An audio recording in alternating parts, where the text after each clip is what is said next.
Hello friends, welcome. Friends, yesterday Vodafone Idea declared the results, and in this video I am going to do a little bit of analysis of the results. But I am not going to follow the conventional path which typically the analyst will follow. I am going to focus on the key items which should be the point of discussion in this video. So let's start with the balance sheet. Now the balance sheet is why balance sheet is important, because the amount of assets in the balance sheet kind of gives us a value of the company. In case the company gets liquidated, what kind of value that is going to bring to the shareholders and the debt holders. That is why it is important. But if you look at the balance sheet, there is a line item called intangible asset.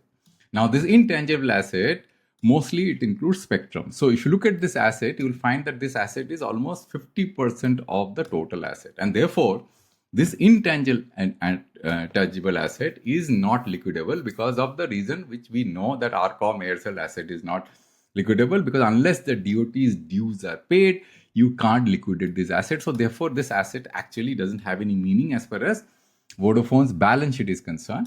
Means the balance sheet is 50% diluted anyway because of this intangible asset. So this is one negative thing. But the positive thing is that there has been a positive improvement on property, plant, equipment, including ROU asset, which has increased from 31st March 2024 to 31st March 2025. So there has been an increase. If you see, 521760 has gone up to 561596. But this increase has been more because if you compare this with the December number, if you look at the December number, you'll see that there was a drop in December.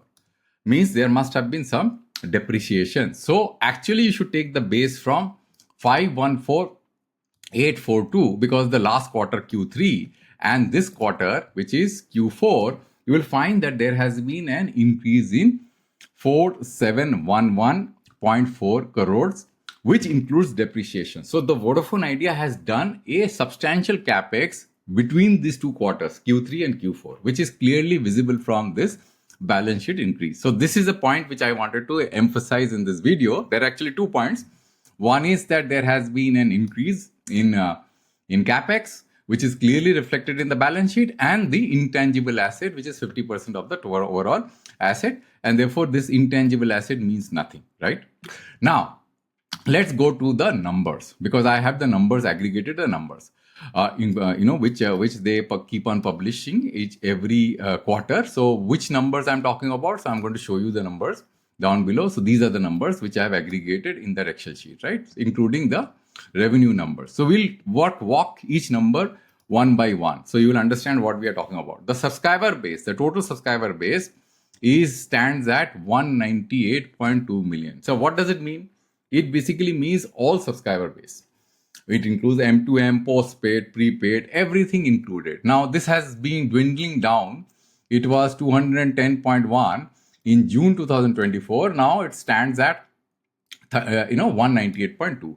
Now, friends, this is important for everybody to understand. What Vodafone Idea is reporting to TRAI and what they are reporting to the shareholders are two distinct numbers. Because that's why I put a number. Let me do a little bit of a zooming so that people who are watching this video can clearly see. So there are two line items here. One is the subscriber base, end of period. Another is the TRI reported subscriber base, which is also end of period. So you'll see that the TRI number is always high, and which I have been pointing out in all my report. And there is a difference of roughly around 8 million. So looks to me, there is a static 8 million roughly subscribers in Vodafone Idea's TRI report, which are dummy subscribers. So note this, very, very important, because you can straight away deduct 8 million from the TRI reported subscribers for the last 3 quarters. You can say last so many quarters, roughly the number is kind of fluctuate between 8.5 to 8 million. You see? So you can subtract this number from the Vodafone reported subscriber base in TRI, and you can clearly get the subscribers which they are reporting to their shareholders. Now, this is very, very important. As far as Vodafone, these numbers are actually quite erratic, and which I pointed out in my video, and therefore I don't trust Bharti's ARPU, because what they have done is they are playing with this number, right? The dummy numbers, right? Which is kind of changing in a very erratic way, which I already pointed out in my video, and therefore I don't trust their ARPU. Now, there is one important thing which I want to point out here.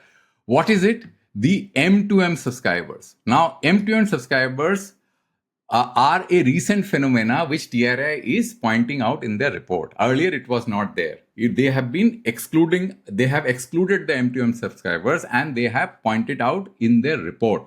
Why it is important? The reason it is important is Vodafone Idea used to report post-paid subscriber including M2M earlier, right?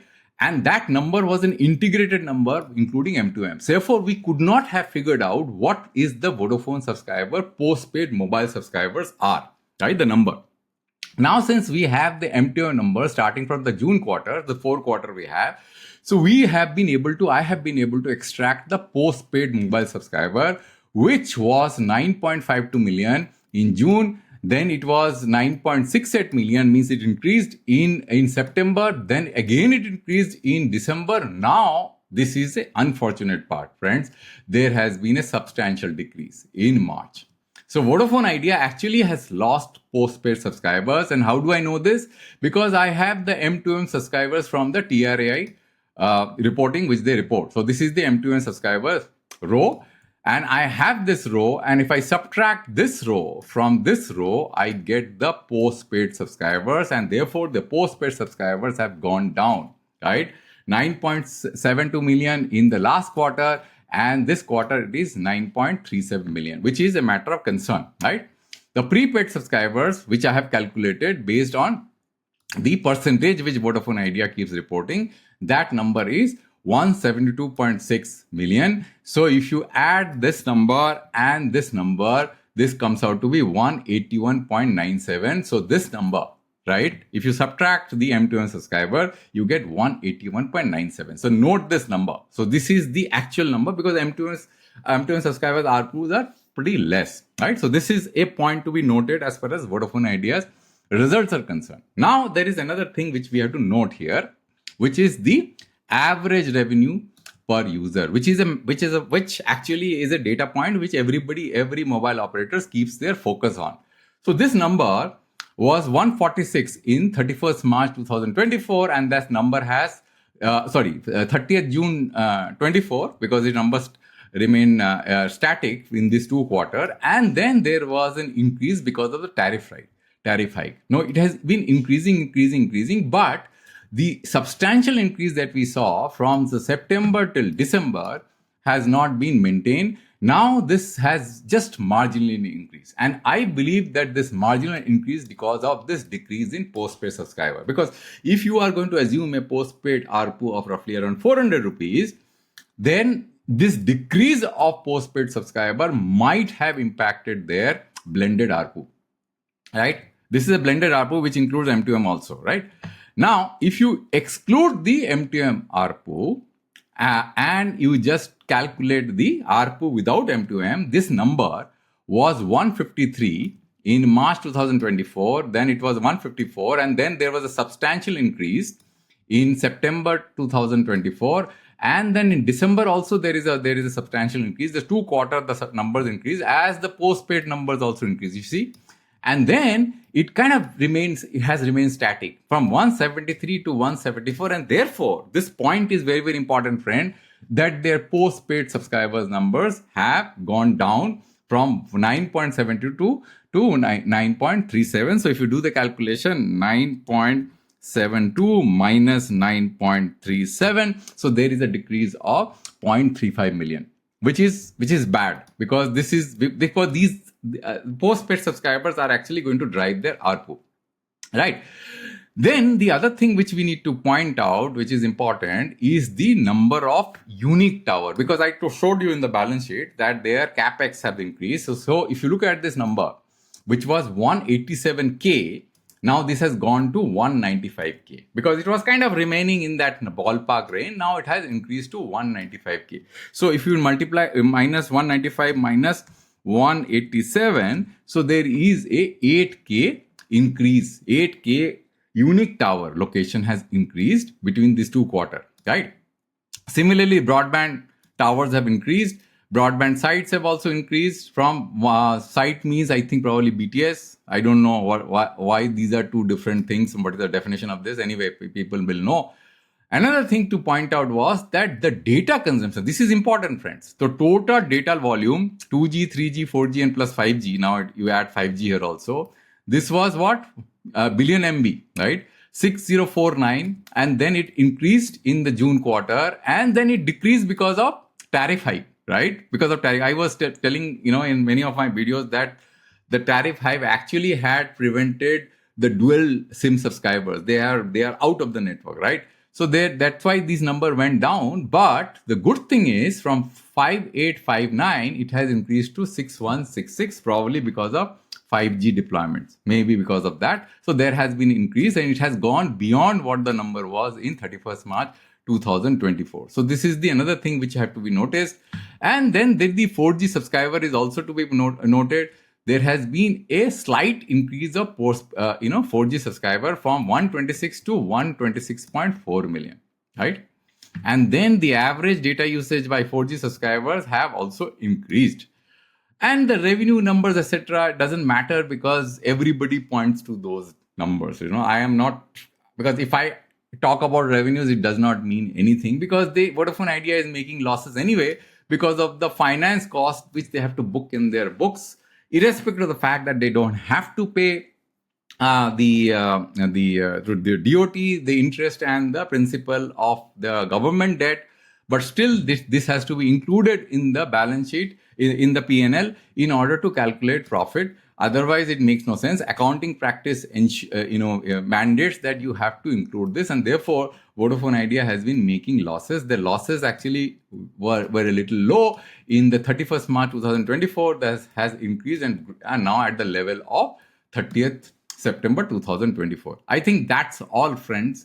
In this video, there is nothing much else to talk about in Vodafone Idea. So Vodafone Idea will be able to become profitable only if this item gets removed from their balance sheet. You see, this is a substantial amount, and almost all, you can say substantial portion of their losses is emanating from this this interest and finance cost. You can clearly see. So if I divide this 71661 divided by, I have to divide this other one, 62565 divided by 71661, it comes out to be 87.3%, right, friends? So that's all, friends, in this video. Nothing else to talk about. This is 12 minutes. I finished this video just to point out the important issue. The most important thing is the postpaid and the capex that they are doing, and the ARPU hit. One more point which I forgot, friends. If you look at the ARPU, right, which I have actually calculated one important line item which I forgot to mention. The ARPU for prepaid consumer, and assume that the postpaid ARPU is 400, it is pretty low, miserable. Because if you look at the lowest plan of rupees 199 and then add, which if you just net out GST, it comes out to be around 184.